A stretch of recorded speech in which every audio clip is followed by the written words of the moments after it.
Assalamualaikum warahmatullahi wabarakatuh. Sahabat Odoy, berjumpa kembali bersama Kang Odoy Channel, menguak mitos, fakta, dan sejarah.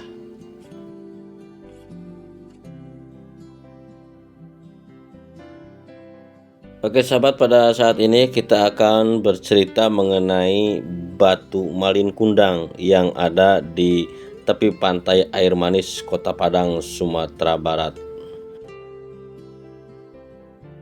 Ya, narasi ini Kang Odoy sunting dari sebuah halaman Detikcom, Detik Sumut, mengenai tentang Batu Malin Kundang yang ada di tepi pantai Air Manis, Kota Padang, Sumatera Barat. Di tepi pantai Air Manis, Kota Padang, Sumatera Barat, terdapat sebuah batu yang bentuknya menyerupai tubuh manusia seperti sedang bersujud. Oleh karena masyarakat setempat, batu ini disebut Batu Malin Kundang. Nah, Batu Malin Kundang ini identik dengan legenda Malin Kundang, yaitu anak durhaka yang dikutuk menjadi batu karena menyakiti hati ibunya. Konon batu tersebut adalah tubuh Malin Kundang yang terkena kutukan.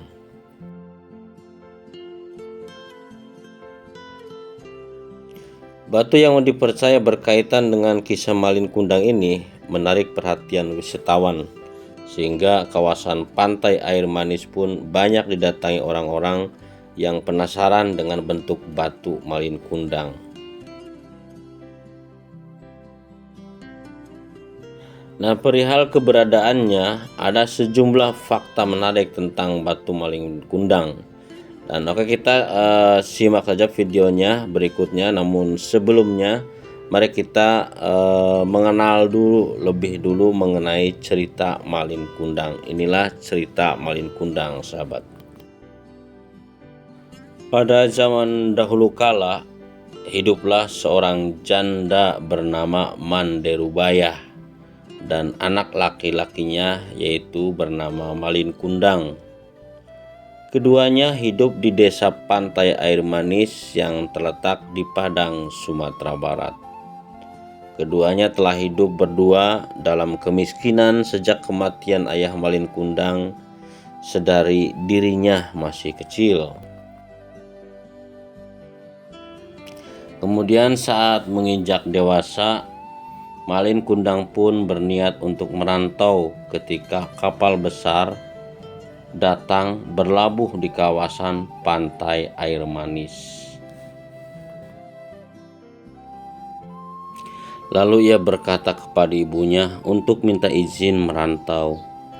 "Bu, saya ingin mencari kerja, merantau ke negeri orang," kata Malin. "Saya akan mencari kerja agar nasib kita berubah dan terbebas dari kemiskinan," lanjutnya. Manderubayah lalu mengizinkan anaknya pergi meski berat hati. Selang beberapa tahun berlalu, Malin yang pergi meninggalkan kampungnya tanpa pernah sekalipun memberi kabar kepada ibunya. Hingga pada suatu hari kapal besar berlabuh di pantai Air Manis. Masyarakat setempat berdatangan untuk menyambut kedatangan kapal besar. Begitu juga dengan Manderubayah yang turut mendekati kapal besar tersebut. Tak lama Manderubayah melihat seorang pemuda gagah beserta istrinya di kapal tersebut. Ia yakin bahwa lelaki muda itu adalah anaknya Malin Kundang, dan ia pun langsung memeluk anaknya dengan erat-erat seakan takut kehilangan anaknya lagi. "Malin, anakku, mengapa begitu lama kau meninggalkan ibu, nak?" Malin tertegun karena tak percaya bahwa wanita itu adalah ibunya. Sebelum sempat berkata, istrinya sudah meludah. "Cih, wanita buruk, inikah ibumu? Mengapa kau membohongi aku?" bukankah kau dulu bilang bahwa ibumu adalah seorang bangsawan sederajat denganku?" Mendengar itu, Malin Kundang kemudian mendorong ibunya hingga terguling ke pasir. Manderubaya lalu berkata, "Malin, Malin anakku, aku ini ibumu, nak." Malin tidak menghiraukan perkataan ibunya. "Hai perempuan tua, ibuku tidak sepertimu miskin dan kotor," kata Malin Kundang sambil mendorongnya lagi. Manderubaya hingga terkapar pingsan.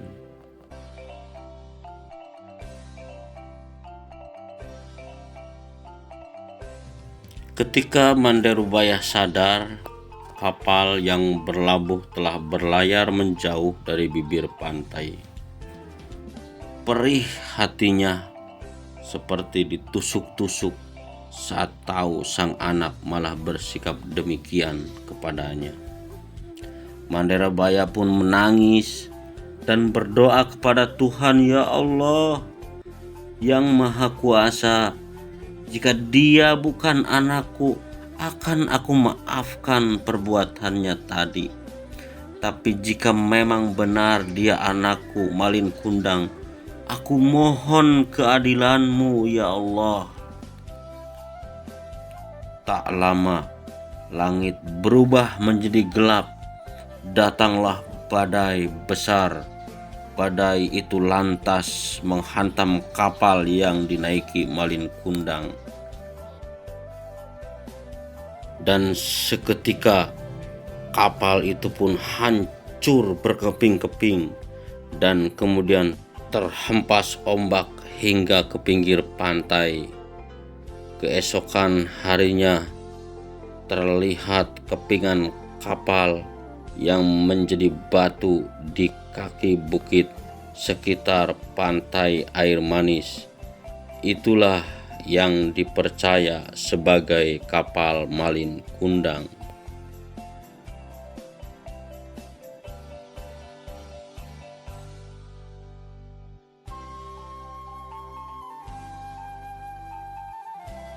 Konon batu tersebut adalah tubuh Malin Kundang yang dikutuk karena durhaka akibat menyakiti hati ibunya. Di sela-sela batu itu kabarnya ada ikan-ikan yang berenang-renang. Diyakini ikan itu merupakan serpihan tubuh sang istri yang terus mencari Malin Kundang.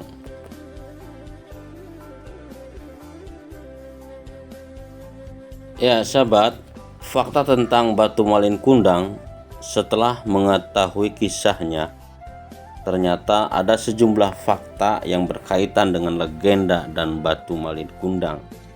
Yang pertama, kisah Malin Kundang hanyalah cerita rakyat. Menukil dari buku pengantar sastra rakyat Minangkabau oleh Edward Jamaris, cerita tentang Malin Kundang merupakan legenda dalam sastra rakyat di kalangan masyarakat Minangkabau. Meskipun begitu, kisah ini telah dikenal di hampir seluruh wilayah Indonesia.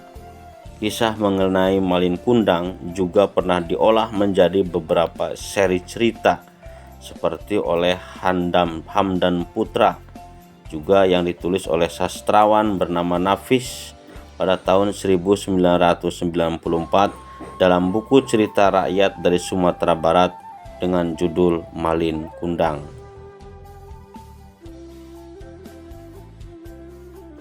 Cerita Malin Kundang diperdengarkan turun-temurun lantaran ada pesan moral yang bisa diambil, yakni agar anak bisa menghormati, berbakti dan menghargai orang tuanya. Selain itu, menjadi contoh supaya anak tidak durhaka dan melawan terhadap orang tuanya.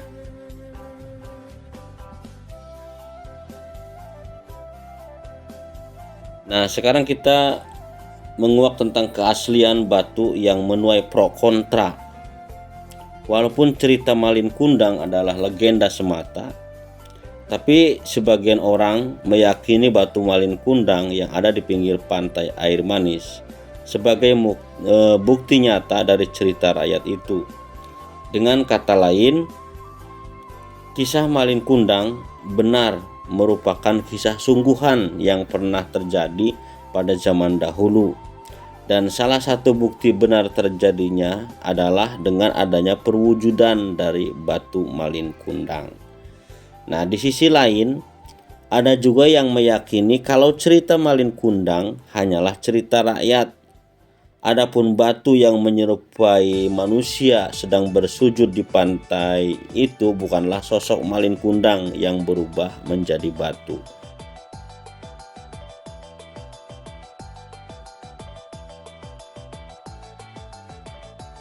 Mengutip dari berbagai sumber, batu yang dipercaya sebagai tubuh Malin Kundang yang membatu di pantai air manis adalah hasil buatan manusia, dan pembuatnya adalah bernama Dasril Bayras dan Ibn Zani Usman. Nah, ini sahabat. Nah, keduanya membuat wujud batu yang berasal dari legenda terkenal tersebut di masyarakat setempat agar menarik perhatian orang-orang sehingga bisa berkunjung ke kawasan tersebut. Nah, ini sahabat batunya ya. Nah, selain batu seperti orang bersujud, ada pula batu-batu lain sekitarnya yang menyerupai puing-puing kapal yang ditumpangi Malin Kundang bersama sang istri beserta barang-barang miliknya. Sebagian orang juga meyakini bahwa relik batu tersebut benar mirip dengan serpihan kapal berupa tong, kayu hingga jangkar, sehingga tidak mungkin ada orang yang memahatnya. Ini sahabat ya. Dan kita harus memahaminya bahwa ternyata batu yang kita lihat di pantai air manis ini yang diyakini merupakan batu Malin Kundang yang dikutuk oleh ibunya, ternyata ini adalah hasil karya atau yang dibuat oleh seorang pembuatnya bernama Dasril Bayras dan Ibn Zani Usman. Nah, dengar terkenalnya legenda Malin Kundang dan ada batu yang diyakini sebagai perwujudan sosoknya, orang-orang di sekitar kawasan pantai air manis bahkan dari luar kota dibuat penasaran. Nah, lantas mereka berbondong-bondong berkunjung ke lokasi batu Malin Kundang itu untuk melihat dan mengamatinya. Banyaknya orang yang datang menjadikan relief batu tersebut sebagai daya tarik bagi pantai air manis di Padang, Sumatera Barat. Ini dia kisah dan sederet fakta tentang batu Malin Kundang yang ada di tepi pantai air manis. Jadi apakah sahabat pernah melihat batu tersebut? Dan mudah-mudahan ini menjadikan sebuah referensi untuk sahabat, apalagi di musim berlibur ini kita bisa berkunjung ke Padang di Sumatera Barat sana melihat batu Malin Kundang yang ada di pantai air manis. Oke, itulah sahabat kisah ini Kang Odoy Sunting dari laman detik.com. Mudah-mudahan bermanfaat. Terima kasih. Mohon maaf apabila terdapat kekurangan dan silakan atas dukungannya. Silakan like, komen, dan subscribe. Jangan lupa juga aktifkan lonceng notifikasinya agar bisa menyimak video terbaru dari Kang Odoy. Wassalamualaikum warahmatullahi wabarakatuh.